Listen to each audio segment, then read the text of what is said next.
اب سے تھوڑی دیر تک انشاءاللہ ہم اسی تصور کے ساتھ مراقبہ کریں گے۔ اللہ کی رحمت برس رہی ہے، دل میں سما رہی ہے، دل اللہ اللہ اللہ کر رہا ہے۔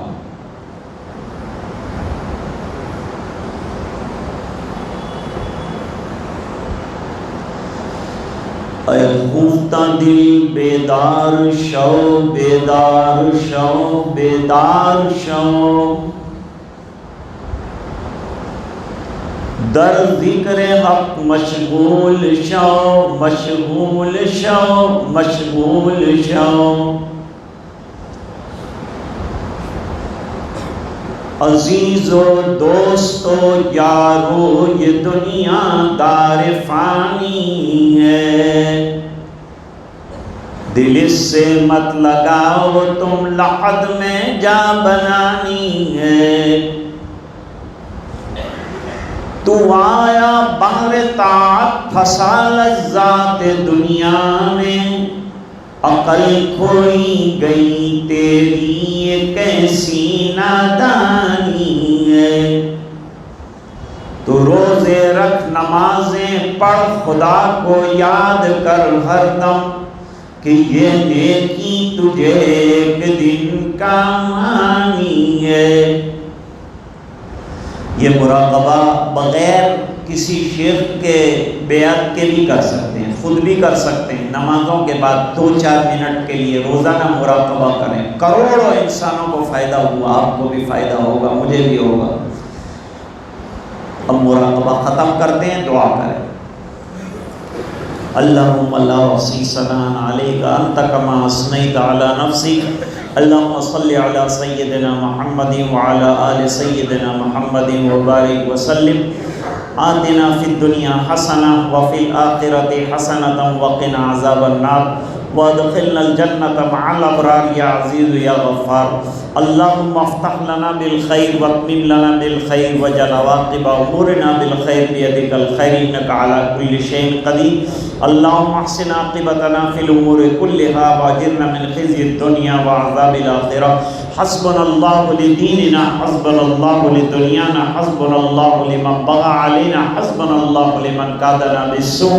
اے اللہ ہمارے گناہوں کو معاف فرما، کوتاہیوں سے درگزر فرما، اپنا فضل اور کرم شامل حال فرما، رحم کے اور کرم کے فیصلے فرما، اللہ پورے مجمع کی مغفرت فرما، امت کے ایک ایک فرد کی مغفرت فرما، نمازوں کا پابند بنا، تلاوت کا شیدائی بنا، تیرے احکام پر عمل درآمد کرنے کی توفیق عطا فرما، اللہ قرآن کریم پڑھنے کا ذوق شوق عطا فرما، اس کے احکام پر عمل درآمد کی توفیق عطا فرما، اللہ قرآن فہمی نصیب فرما، اللہ دین کی دعوت کی محنت کرنے والا بنا، اللہ دین کے لیے قربانی دینے والا بنا، اللہ اپنے اموال لگانے والا بنا، اے اللہ گناہوں سے حفاظت فرما، اے اللہ تیرے ڈر والی زندگی عطا فرما، تقوی والی زندگی عطا فرما، اخلاص والی زندگی عطا فرما، اخلاق والی زندگی عطا فرما، حیا والی زندگی عطا فرما، بے حیائیوں سے حفاظت فرما، اے اللہ ہمارے جان مال عزت آبرو کی حفاظت فرما،